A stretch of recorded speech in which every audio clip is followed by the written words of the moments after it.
Today we're going to look at two of the biggest mistakes we see from fitted equipment or kind of equipment principles that people use at each end of the scale. So we're going to start with looking at fairway woods, and this is at a more moderate end of the club speed category, so down around the 80 to 85 mile an hour mark. So you're very much within the remit of most golfers out there.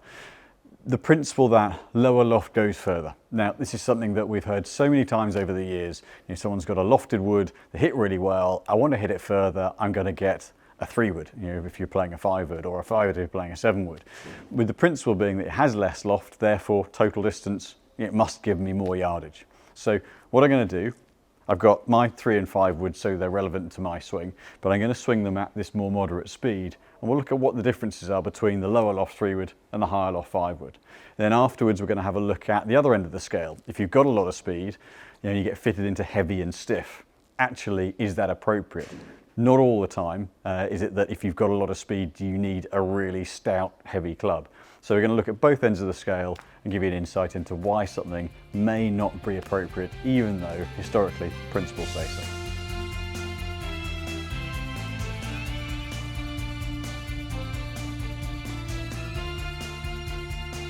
So starting off with the fairway woods. This is something we see really often with people who've been for fittings or even just bought off the rack, is that, you know, the principle of lower loft goes further. So we're going to test that theory now. So I'm going to hit a few shots with my 3-wood at a moderate speed, something that most golfers out there can do, around 80 to 85 miles an hour. And then I'm going to hit the 5-wood. We're going to compare, we'll have a look at what, we've got the data on screen and what those differences actually are. So the theory is that low loft means more ball speed, less spin, more distance. Great, you'd think. Let's test that out. So I'm going to put a nice sort of quiet, smooth swing on. Let's come over it a little bit. And what you can see immediately with these is where the launch angle is. So I've pulled that one over a little bit, but there's absolutely no flight. So to give it a fair test, I'm going to play a little bit of a cut. So club speed there, 81 miles an hour. Well hit, 120 ball speed. So the good data in that respect. So there, similar ball speed, 118, 11-degree launch, 2.7 spin. Now that's a strong ball flight. And this is one of the things you tend to see at moderate club speeds. There's less, you know, the impact's less strong, there's less friction on the face, there's less spin. So what we're seeing there is a carry of 167, and but the run out yardage is pretty good, 199.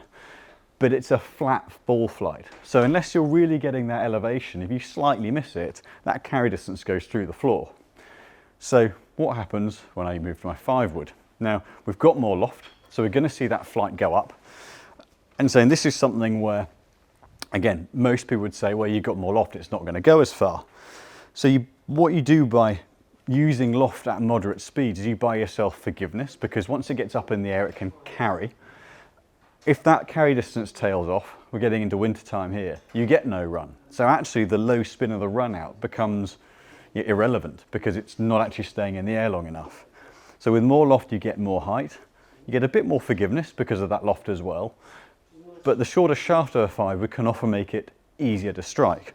So try and keep the club speed identical. Let's see what that higher flight gives us.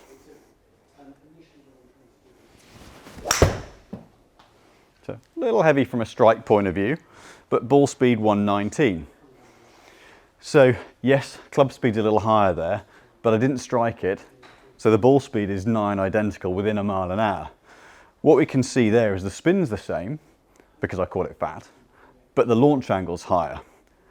Immediately, 181 carry, 205 total. So I didn't even strike that clean, and I've gained distance on a miss hit, albeit a slightly quicker swing with more loft.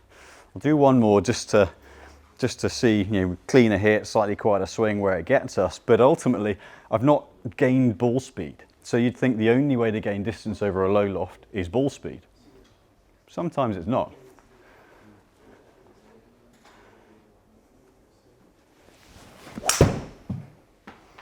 Got a little bit of a fade, so that should be a little bit more spin. So that's a weaker shot. It's a weaker ball speed, it's a weaker shot. Still carried 169, even though that 3-wood at 80 miles an hour I ripped. Got a great contact, strong flight.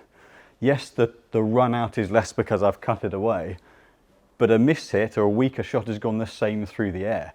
So what that proves is, and this is really just physics, this is not my opinion, this is just ballistics and how launch and spin work.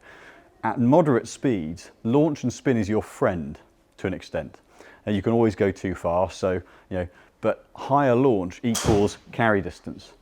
When you go really high in terms of ball speed at the long hitting amateurs or the pro level, that would then start to stall up and go too short. That is where the low loft going further is more appropriate. But actually at moderate speeds, which most golfers out there have, higher equals further. Completely the opposite of what you might think, and opposite to what a lot of fitters would go to as well. So you must go on where the data gives you, at sub 120 ball speed, get that thing up in the air. We're going to go to the other end of the scale now. So the biggest misconception, and this is probably, as much as low loft not carrying as far as higher loft, golfers now are much more readily taking higher loft. So it's something that the golfers out there are learning and learning really quickly. When you've got a lot of speed, what we see is high speed gets fitted into heavy and stiff because stiff controls it. You can generate speed two ways. You can either generate speed through a kind of crack of the whip, kind of a snap speed, so fast twitch speed. You can generate speed through a kind of hammer blow and like a power move. So you've got someone like, now granted he's very, very fit, but someone like Rory who's not, he's not big, he's 5'8", 5'9". He can just generate a lot of whip and a lot of speed. And then you've got a Bryson who's Brooks Koepka, who's sort of 6'2", 6'3", and kind of powers through the ball. They generate their speed in totally different ways. And this is how it impacts shot patterns. So I'm going to put a Project X60 over 120 gram shaft, very structurally very stable, but I'm going to put a speed-based move on this. So I'm not going to kind of pull hard from the top, but I'm going to try and rotate fast. So it's a fast move rather than a hard hit.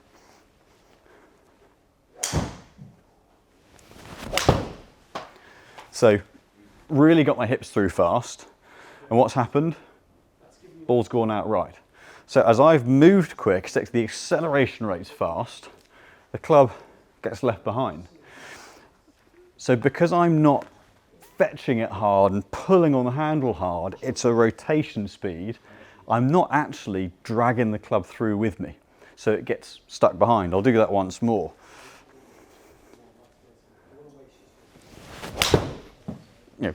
Pretty much a shank. Something that no golfer wants to hear or see or witness. You can just turn the other way and pretend it didn't happen. But it's a woeful contact. Club speed 91, 92 miles an hour. So you go, well, you swing it fast, surely you need heavy, don't you? Well, for me, that doesn't work. But if I pull on the handle hard, if I develop the speed with a big old heave, then I'm fetching the club through, and then I can make it work. But the two are totally different ways of building speed. And that one, for me, the latter is not the way that I swing. But I'm going to put a lighter shaft in now. So I'm going to go from over 120 grams down to 100. So let's take that Project X60 out. I'm going to put a KBS Tour V in. Now we're going from what is generally termed, a stiff, verging on an extra stiff shaft, to what, for KBS, this is their regular flex. But we've got a 23 gram difference in dead weight. So I'm going to put that same first swing on. So in principle, this would be too soft for me. If I put that like crack of the whip speed swing on, whilst not a perfect hit, that's down the line. 94, it's actually quicker, but this has come with me as I develop that speed, rather than getting stuck behind me. So the club face is still under control, it's still down the line, it's still a nice quality shot, even though I didn't quite strike it. But because I'm generating speed rather than hitting at the ball,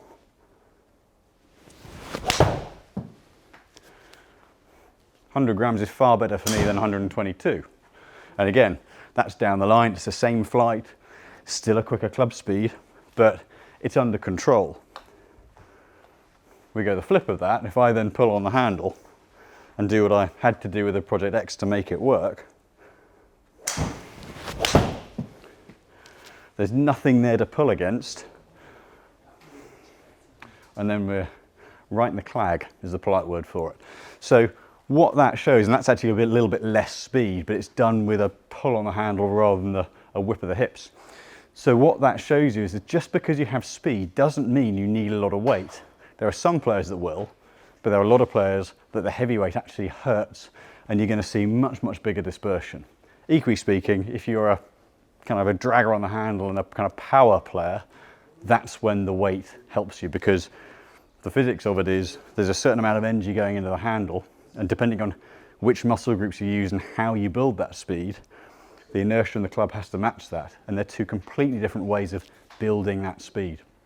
So just because you're fast, don't go into heavy and very stiff, and just because you're playing a lower loft doesn't actually mean it's going to go further. These are two of the biggest mistakes we see from people bringing their equipment in, be they bought off the rack or fitted, but fitted with the best intentions.